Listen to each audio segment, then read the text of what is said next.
10 or stream at anypm.org. We want teachers to use our films and to use the resources it took to write those stories in their classrooms and on PBS Learning media that's available. For people who are inspired or whose interest is piqued on a topic by virtue of watching one of our films, we want them to have avenues to learn more. That's why we made the film. And we know that with PBS, that's going to happen. You're watching New England Public Media, WGBY Springfield. I question America. Is this America, the land of the free and the home of the brave? An icon of civil rights history tells her own story in words and song. Watch February 22nd or stream at anypm.org. Coming up, we're connecting you with the creativity and culture of a New England treasure as we explore the beauty, the artistry, and the history of Cape Cod. The waves are always shaping, reshaping, building up, taking away. So every time you go to the beach, it's a rediscovery. We'll pay a visit to the oldest continuous arts colony in America, Provincetown. If you're here to go to the beaches or go out to the dunes, that's what the art was inspired from. The art is the connector between everything in Provincetown. And we'll explore why the Cape has served as a destination and inspiration for so many. You've got huge expanses going out. The ocean, incredible skies, the sand, the light is crazy beautiful. Join us for those stories and more as we explore the creativity, culture, and community that make Cape Cod so special. Up next on Connecting Point. Support for Connecting Point is provided by our contributing viewers.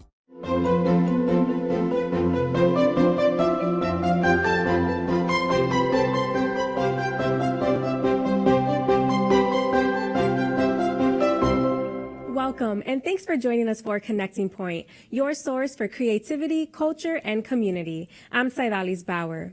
If you are one of hundreds of thousands of visitors to Cape Cod every summer, it's difficult to imagine a time when it was simply a home for settlers and fishermen. While it has drawn vacationers and artists to its shores for a long time, for many years this part of the Massachusetts coast was unprotected. That changed on August 7, 1961, when native son and then President John F. Kennedy formally signed into law the creation of the Cape Cod National Seashore. The new park set aside what would become more than 43,000 acres from the elbow of Chatham to the tip of Provincetown. Producer Dave Frazier explores the rich history of this area and how it invited visitors to experience a different kind of seaside, unpolished and undeveloped. A grand place to be alone and undisturbed is how playwright Eugene O'Neill described the outer beaches of Cape Cod, a 40-mile stretch along the outside of the hooked elbow that shelters Cape Cod Bay. This was probably one of the most treacherous areas along the East Coast because of the way Cape Cod sticks out. I had no idea, living in Chatham here as a kid, that there was this sort of wider Cape Cod. The waves are always shaping, reshaping, building up, taking away. So every time you go to the beach, it's a rediscovery. When people go out to the dunes or to Race Point or Herring Cove and you watch a sunset or a sunrise, you've never seen anything like it. Spending time on the outer beach can induce a feeling of enchantment that led visitors, especially writers and artists, to feel themselves reimagined while they were there. Literary giants like Eugene O'Neill, E.E. Cummings, Jack Kerouac, Mary Oliver, and perhaps most importantly, Henry Beston, whose 1928 book, The Outermost House, chronicled the outer beaches, dunes, wetlands, and harbors, and awoke Cape Codders to a landscape that needed protection. He was out there in the middle of this beautiful natural setting that it had always appealed to him, but he never got to experience it. And the more he was out there, the more he fell in love with the place. So he had a house built out on what is now Coast Guard Beach. It had 10 windows. He said he had a rather amateurish enthusiasm for windows. I had 10. I was told by one of his friends that nature and writing were synonymous with him. He talked about the rhythms of the waves, how they came in threes. He was just so taken by that. And he said that the writing has to have rhythms, just like the waves. The water has always been the Cape's calling card. Fishing built towns like Truro and Provincetown in the mid-19th century. By 1920, Cape Cod boasted just under 27,000 residents. By 1950, that number had nearly doubled. People wanted what the Cape offered, its rural character and its unfettered access to the sea. But in coming here, they changed the very thing they were seeking. Cape Cod was at a crossroads in the 1950s, for sure. Land was still available and still inexpensive, and there was a danger of development taking off and turning the place into more densely populated coastal areas. But at this point in the mid-1950s, there was still a 40-mile or so unbroken stretch of outer beach that, for the National Park Service, was enticing because it offered a lot of public recreation to people within a day's drive of this area. In 1955, a first-term senator from Massachusetts sponsored a bill that would largely serve as the framework for the seashore legislation. That senator would become president, and in 1961 signed the bill into law creating the Cape Cod National Seashore. Some 3 to 4 million people visit the National Seashore every year. For a small fee during the summer months, anyone can have access to this pristine beach, its blue Atlantic, its long sands, and its commanding high bluffs. This isn't a gated property, it's there for all those who choose to come, which is what its creators had intended. I've worked over 30 years at this National Seashore, and what I found here was that outer beach, that sense of solitude, that place to escape, and that is my go-to place. As park historian, I love the historic buildings, the lighthouses, the human stories, the dune shacks, but in my spare time and when I need a break from the busyness of working at a park, I go to the outer beach, especially on a foggy day or early morning or at sunset. That is a great place to reignite the passion of working at a national park.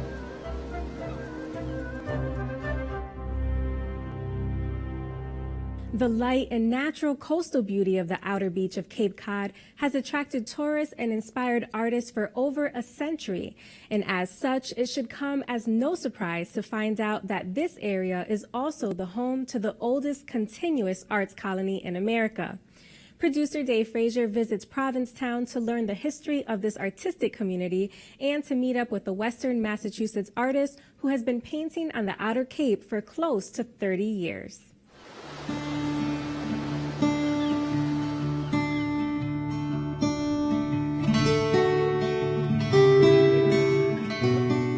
When I look back on my life and I think, this is my job. I'm always telling people that, I'm at work right now.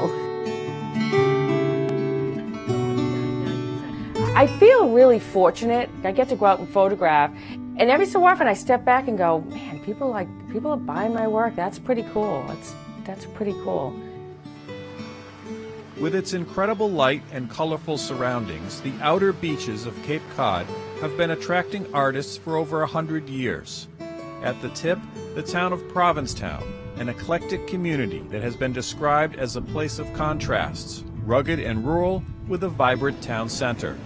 It simultaneously provides artists with opportunities for both solitude and socializing. If you ask people if they know about Provincetown, Massachusetts, they'll usually say, oh, that's that gay place where people come for carnival and this and that. What I think a lot of people don't realize is that this is the oldest continuous art colony in America. No one else can say that except Provincetown. And when you cross that line into Provincetown, you've entered into an art mecca. The tip of the Cape faces north, and that north light is what artists are always seeking. So if you go back when there were no artificial lights, artists would build studios with skylights and windows facing north to get that really even, beautiful light. I like really clean compositions. I don't like a lot of complication. So for me, it's about negative space. It's about getting the essence of what I'm seeing and trying to get the viewer to understand what I'm seeing. I mean, if it's quiet, I want it to be quiet. And if it's vibrant, it should be vibrant. People come here for art. And so just being here, I get to benefit from all the people that came before me. And there were, you know, big artists that came, playwrights and writers that came before me. It's just great to be in that sort of an environment. To be an artist in Provincetown means you are part of a colony. Charles Webster Hawthorne opened his Cape Cod School of Art in the summer of 1899 and taught his plein air method right on the town's waterfront. Often as many as 100 people watched as he dramatically demonstrated his theory of color and effects of light on an object, something artists today still recognize. The way the light bounces off the sand dunes and the sandbars on the bay, so you just get this abundance of sunlight hitting the area and then just spreading out, and it's beautiful. I like architecture and nature together, not just pure nature. If I paint a seascape, I tend to look for some architectural element in that, and I just love the combination.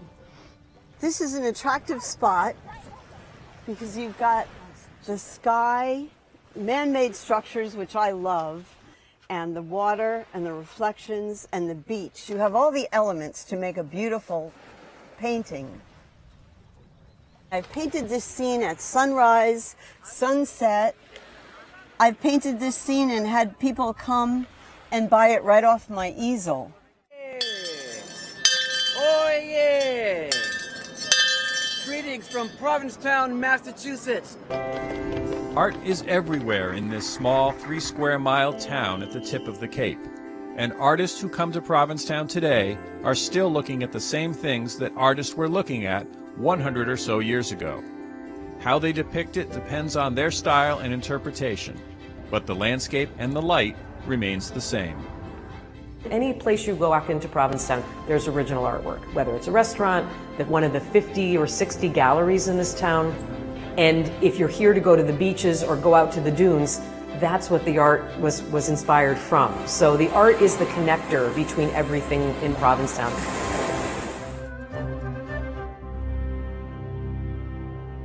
Outside of the hustle and bustle of its thriving downtown lies the outer dunes of Provincetown. Within this protected landscape, there are 19 shacks of various shapes and sizes that have drawn writers and artists to them and have served as the inspiration for many great works of American literature. We join producer Dave Frazier as he takes us on a tour of this historic region of the Outer Cape.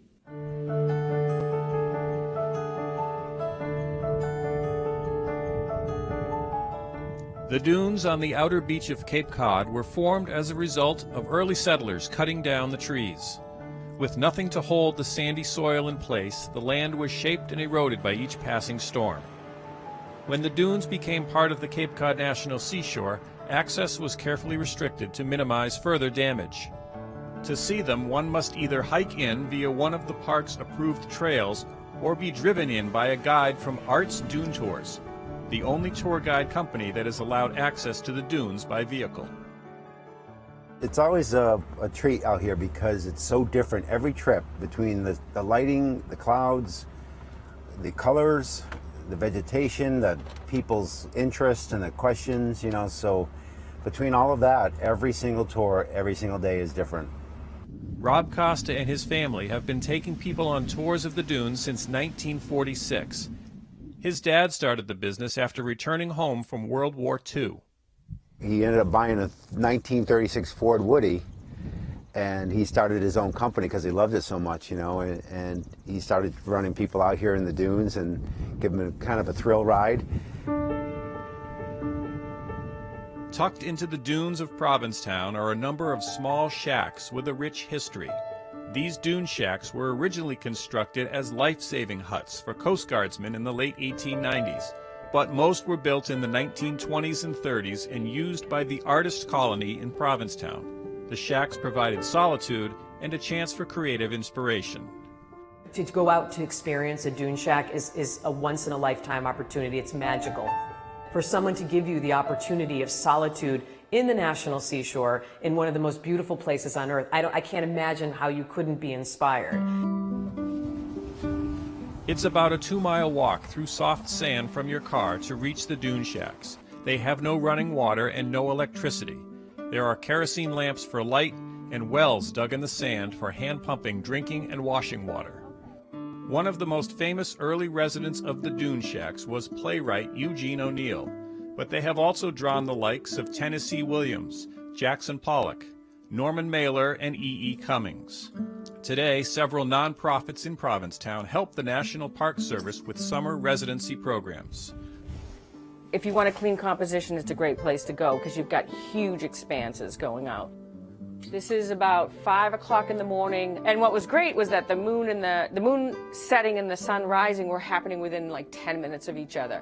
So the sun is just coming up and it's just hitting the top, and you can see it hitting the tips of the fence. So the sun is still on the way up and the moon is, on its way down. So that was kind of a nice bonus.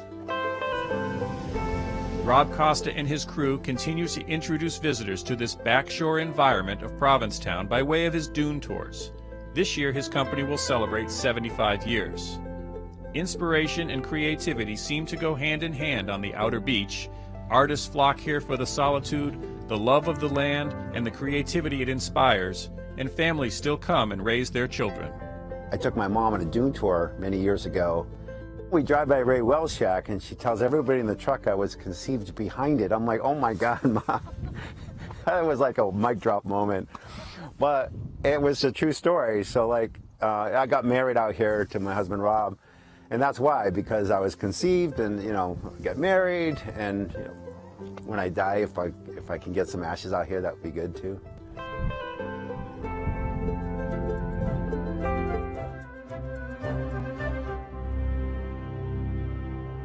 Every week, Connecting Point explores the creativity, culture, and community that make us Western New England, but it doesn't stop there.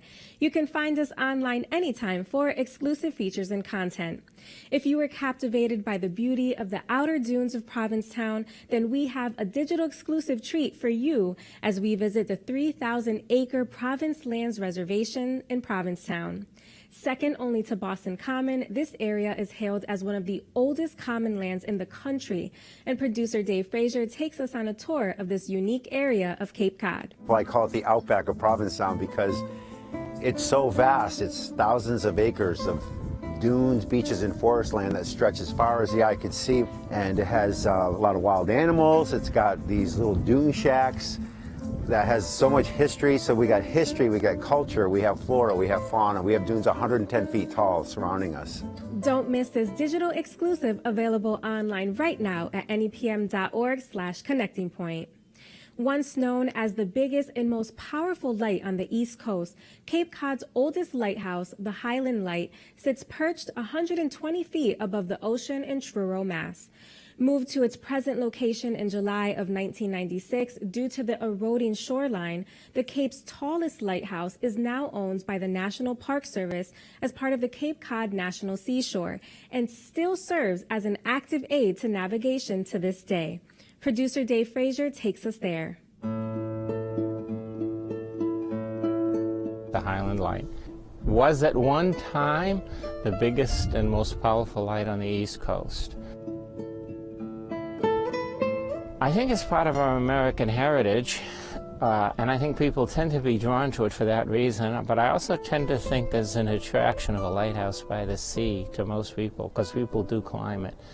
It puzzles me a little bit because I'm an older guy, and when I was a little kid, this lighthouse and the other lighthouses were very big parts of our maritime heritage because global positioning systems and things like that hadn't come in yet, and the lighthouse is still critical to navigation.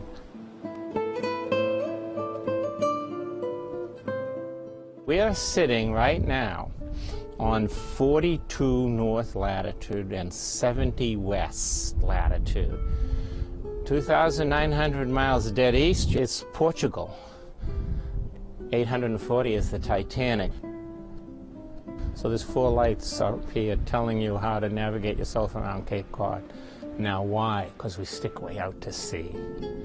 And if you don't have those kinds of navigational lights, then you could run into the Cape thinking you were headed for Boston, and many, many ships did. What you see is two balconies.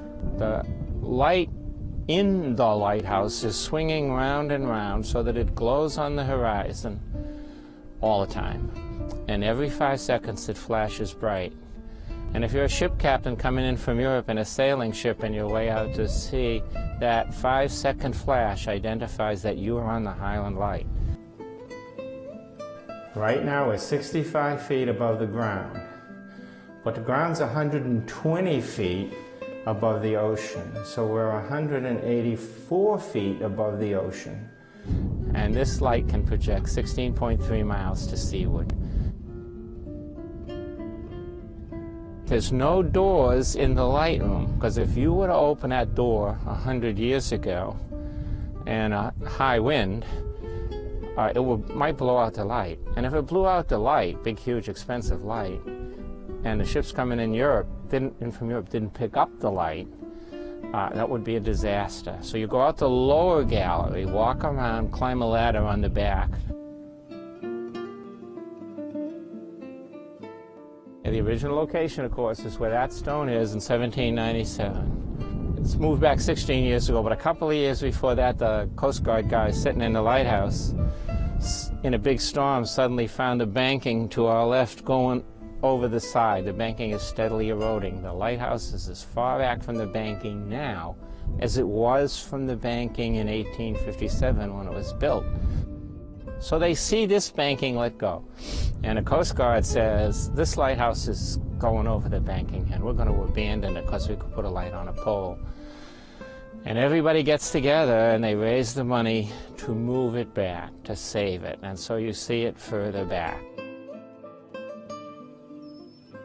I doubt that the ancient critical to navigation matches, but somehow the lighthouses are a connection with the past. And I think they're preserved for that reason. That's one of the reasons we try to preserve this one.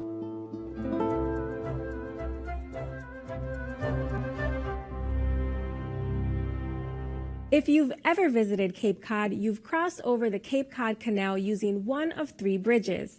For decades, these steel structures have been a staple of daily life for both locals and visitors alike. But it wasn't always this way. There was a time when the land was connected before the creation of the widest sea level canal in the world, which turned Cape Cod from a peninsula into an island. Producer Dave Frazier takes us on a journey to explore the history of the canal and the impact that it had on the Cape. For many of us who travel to the Cape, we feel as though we have not made it until we've crossed the bridge. The Sagamore, Bourne, and Railroad bridges have become the unofficial gateway to Cape Cod. But did you ever wonder about the canal that those bridges traverse? Today, it is an important waterway for navigators and a recreational resource for many. But the idea for the canal dates back to the 1620s. There were 2 rivers here before, the Scusset and the Manamet, that both went inland, but kind of in different directions.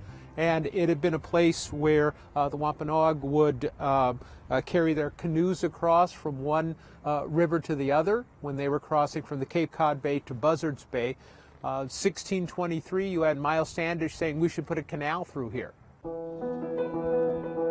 Meanwhile, the treacherous outer shores of Cape Cod stranded many ships, claiming nearly a wreck a week, according to historians, during the height of the commercial shipping era, giving the Outer Cape the ominous nickname of the Graveyard of the Atlantic. This was basically an avenue of commerce. Ships had to go around here between Boston and New York. It was estimated that between 1626 and the mid-20th century, there were between 3,000 and 4,000 shipwrecks along Cape Cod's outer beach. Attempts to build a canal had been unsuccessful until in 1904, a wealthy financier named August Belmont moved ahead with a plan to connect the Monument and Scusset rivers. Along with civil engineer William Barclay Parsons, Belmont was confident they could succeed where others had failed. In June of 1909, construction started on the canal. Dredges of various sizes dug from each bay toward the middle.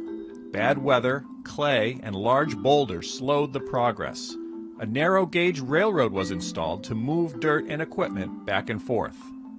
They finally come to this center point that they've set up, Foley's Dyke, and that's the place where they have the ceremony of the joining of the waters, and they cut through, and suddenly Cape Cod Bay and Buzzards Bay are connected. Seeing value in this waterway, the U.S. government purchased the canal in 1928 and began construction to widen and deepen it, as well as build 3 new bridges. Both bridges, the Sagamore and Bourne, are the same height as the Brooklyn Bridge in New York. Thousands of cars and trucks cross over them daily, more so in the summertime.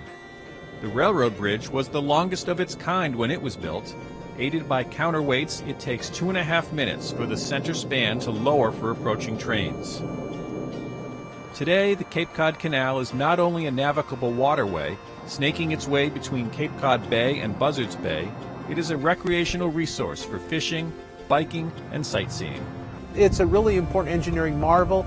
It's still the widest sea level canal in the world, and it made Cape Cod an island. It wasn't a peninsula anymore.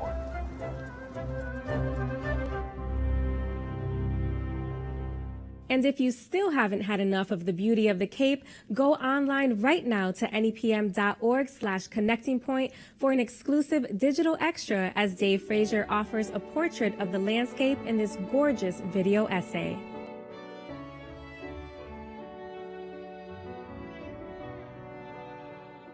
And that does it for this edition of Connecting Point. Remember, you can always find all of the stories that you saw in this episode, as well as exclusive features, digital-only content, and so much more online anytime at nepm.org/connecting point. And please be sure to join us again every Thursday and Saturday at 7:30 p.m. right here on New England Public Media for more stories of the creativity, culture, and community that make us Western New England. I'm Saidalis Bauer. Thanks for watching and have a good night. Support for Connecting Point is provided by our contributing viewers.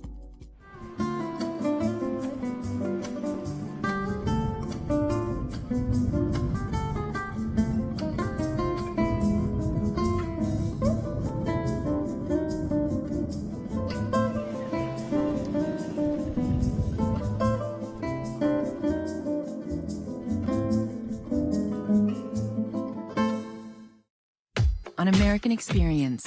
Jeans are the quintessential American garment. They are universal and individual at the same time. But it's always the same story. It's about the cowboys in the West. It's about Levi Strauss and the gold rush. And yet so much of the story we tell about jeans is a myth. Riveted, the history of jeans on American Experience. Watch The History of Jeans February 7th or stream at nepm.org. Local high school students compete in a battle of wits and knowledge as the 61st season of As Schools Match Wits continues. Ludlow. Harvard. Harvard, yes. Hampshire. A beautiful day in the neighborhood? Yes. I'm Beth Ward. Don't miss the fun and excitement of As Schools Match Wits. Watch NEPM live Saturday night at 7 or stream anytime at nepm.org. This week, it's Ludlow versus Hampshire Regional on As Schools Match Wits.